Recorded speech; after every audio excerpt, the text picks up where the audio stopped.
नमस्कार, बिहार मिथिला न्यूज़ में आपका स्वागत है। मैं हूं मनोज। लगातार हम आपको दरभंगा के तमाम स्कूलों का जो फैसिलिटीज़ है और ख़ासकर बताते हैं अभिभावक अभी जो सतर्कता बरत रहे वो स्कूलों के गेट पर वो घूम रहे हैं या आसपास में जहां बच्चा स्कूल जाता है या स्कूल से छुट्टी होती है वो एक अध्ययन कर रहे हैं, क्योंकि ये सर्वे बता रहा है कि 30% 20 से 30% स्टूडेंट हर वर्ष स्कूल बदलते हैं। इसके अलावा अगर एक सर्वे की बात माने तो जो अभिभावक अपने बच्चों के घर पर 4 घंटा 3 घंटा 4 घंटा अगर सेल्फ स्टडी करते देखता है तो समझता है कि वो स्कूल में पढ़ाई हो रही है, बच्चे संतुष्ट हैं। हमारे साथ ज्ञान भारती पब्लिक स्कूल के प्रिंसिपल गणेश प्रसाद सिंह है। आपका स्वागत। नमस्कार सर। अच्छा, एक सवाल बड़ा है, कैसे एक अभिभावक समझेगा कि उसके बच्चे का जो स्कूलिंग है वो बेहतर हो रहा है, उसके हित में हो रहा है, उसका कैरियर बन जाएगा, उसका बेस पर किस तरह का आप?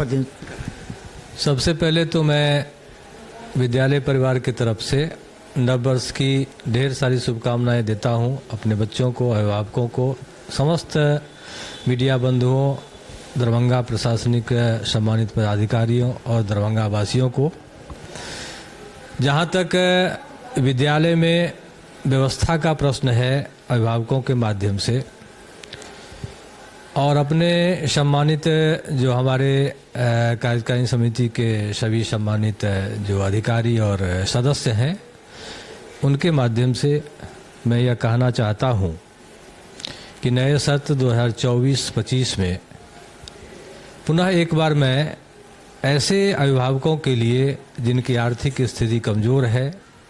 उनके लिए वर्ग नर्सरी से लेकर वर्ग पंचम तक, क्लास 5 तक नामांकन फ्री रखा गया है। ऐसे बच्चे लाभान्वित होंगे, गार्जियन को उससे सुविधा होगी कि वो फ्री में एडमिशन लेकर के अपने बच्चों को बेहतर शिक्षा प्रदान करने के लिए इस विद्यालय में नामांकन कराएंगे। अच्छा, एक सवाल जो हमने पूछा था, इन्होंने जरा गौर कीजिएगा, पूरे दरभंगा की खासकर बता दें, जो यहाँ पर ज्ञान भारती पब्लिक स्कूल में पहली से लेकर के पंचम तक के बच्चों के नामांकन शुल्क फ्री हैं, ताकि अधिक से अधिक इसमें आप ला सकें। एक सवाल यह है कि अभिभावक कैसे चयन करेंगे, वो कैसे समझेंगे कि उसका स्कूलिंग अच्छा है, जो बच्चे पढ़ रहे हैं आपके यहाँ, क्यों वो अध्ययन कर रहा है नहीं कर रहा, कैसे किस तरह? तो उसके लिए तो विद्यालय की तरफ से एक बेहतर शिक्षक का टीम है हमारे पास, जो नर्सरी से लेकर क्लास 12 तक के बच्चों को ऐसे होमवर्क के माध्यम से, क्लास वर्क के माध्यम से और क्लास के माध्यम से बच्चों को शिक्षा देते हैं। साथ ही साथ मैनर्स भी सिखाते हैं ताकि वह अपने परिवार के सदस्यों के साथ, शिक्षकों के साथ एक बेहतर तालमेल बैठा करके सम्मानपूर्वक जो है सो व्यवस्था करके वह एक बेहतर शिक्षा प्राप्त कर सके। इसके लिए हम लोग चारों तरफ से इस बात का ध्यान रखते हैं कि कहाँ किस बच्चे में कमी है, खेलकूद के माध्यम से या और भी बहुत सारा जो टेक्निकल कई जो है सो स्मार्ट क्लास हो गया, कंप्यूटर हो गया या लैब हो गया, इसके माध्यम से हम लोग हमेशा परीक्षण करते रहते हैं कि बच्चों में क्या कमी है और उस कमी को पूरा करने के लिए हम लोग, हमारे शिक्षक टीम लगातार प्रयास करते रहते हैं। एक ये भी सवाल आता है कि अब प्रतिस्पर्धा हो गया है, जो कॉरपोरेट स्कूल आ गए हैं दरभंगा में,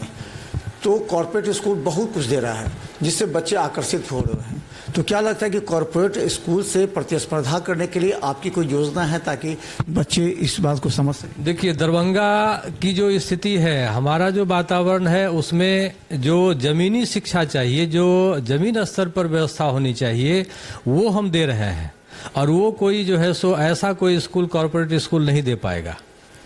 कभी नहीं दे पाएगा, क्योंकि हमें मालूम है कि यहाँ के बच्चे किस तरह के हैं, यहाँ के गार्जियन किस तरह के हैं, मुझे किस तरह की व्यवस्था करनी चाहिए जिससे उसका सर्वांगीण विकास हो सके। अच्छा, तो आप किस तरह वर्गीकरण करते हैं किसी बच्चे का जो आपके स्कूल में नामांकन होगा, उसके बाद उसको लेवलिंग कैसे करते हैं कि ये बच्चा कमज़ोर है, ये बच्चे मध्यम है, ये बच्चे, क्योंकि वो बच्चा जो और बच्चों के संपर्क में आएगा तो कहीं उसका नुकसान ना हो जाए, या फिर उसको और बेहतर उसके लिए किस तरह की योजना रहती है? नहीं तो हमारे टीचर जो है सो कैटेगरी में उसको बांटते हैं, समय समय पर जो उसका टेस्ट लेते हैं तो उससे ये पता चलता है कि बच्चे को किस तरह की आवश्यकता है। उसके अनुसार हम लोग जो है सो कैटेगरी में बांट करके अच्छे बच्चे को और बेहतर करने के लिए और कमज़ोर बच्चों को जो है सो उस कैटेगरी में उस मुख्य धारा में लाने का प्रयास करते हैं हमारे शिक्षक। अगर कोई बच्चा कमज़ोर है तो क्या करते हैं, उसको स्कूल में अलग से व्यवस्था कर रहे हैं कि वो बच्चा ट्यूशन पढ़ ही जाता है, क्योंकि एक गार्जियन पर बोझ हो जाता है कि स्कूल में भी पे करे ट्यूशन में भी पे करे, तो ऐसे स्कूलों का अभिभावक चयन नहीं करें जो स्कूल क्लास के बाद उसको उसकी मजबूत करे, उसको साइंस या मैथ या कोई ऐसा सब्जेक्ट हो। क्या ऐसी व्यवस्था आपके यहाँ? कमज़ोर बच्चों के लिए तो अतिरिक्त वर्ग की व्यवस्था भी है, और मैं जो भी गार्जियन ऐसे आते हैं उन्हें मैं सलाह देता हूँ कि आप जो है सो घर पर ट्यूशन की व्यवस्था नहीं करें, और जो भी दिक्कत है वो बिल्कुल समय पर आकर के हमेशा समय पर आकर के आप उसके बच्चों के विषय में बतावें, ताकि जो है सो हम उसके लिए कुछ कर पाएं। अच्छा, एक्स्ट्रा कुरिकुलम एक्टिविटीज़ बहुत इंपॉर्टेंट है बच्चों में, साइंस एग्जीबिशन या स्पोर्ट्स के अलावा अलग अलग चीज़ होते हैं जो, तो उसमें किस तरह का आपका भूमिका रहती है स्कूल के बच्चों में? उसमें तो हमें समय समय पर कई तरह की एक्टिविटी जो है सो जो एनुअल हम लोगों का एकेडमिक कैलेंडर होता है उसमें सारी चीज़ का समावेश किए हुए हैं। कभी क्या कहते हैं गायन को लेकर के, कभी चित्रकला को लेकर के, कभी खेलकूद को लेकर के, बहुत सारा एक्टिविटीज़ है जो एकेडमिक कैलेंडर के माध्यम से हम लोग करते हैं, ताकि बच्चों को पढ़ाई लिखाई के साथ साथ ये सब भी जो है सो जानकारी मिले और इसमें भी इंटरेस्ट बने, ताकि आज के समय में बहुत सारा ऐसा क्षेत्र है कि यदि इंटरेस्ट बच्चों का बन जाता है तो वह खेल में जा सकता है, ड्राइंग में जा सकता है, या बहुत सारा जो है सो ऐसा विभाग है जहां वह अपना कैरियर का चुनाव कर सकता है। अंतिम सवाल, क्या 24-25 में फीस को छोड़ दीजिए, आपने तो कहा निःशुल्क है, उसके अलावा क्वालिटी एजुकेशन या फिर कुछ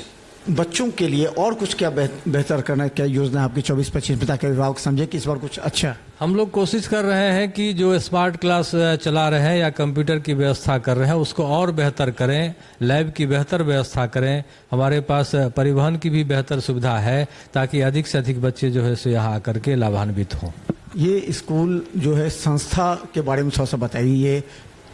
यह स्कूल 1974 में स्थापित है और ट्रस्ट का स्कूल है, जिसमें एक चेयरमैन है, एक सचिव हैं, मेंबर्स हैं, और उन लोगों के मार्गदर्शन में यह विद्यालय चलता है।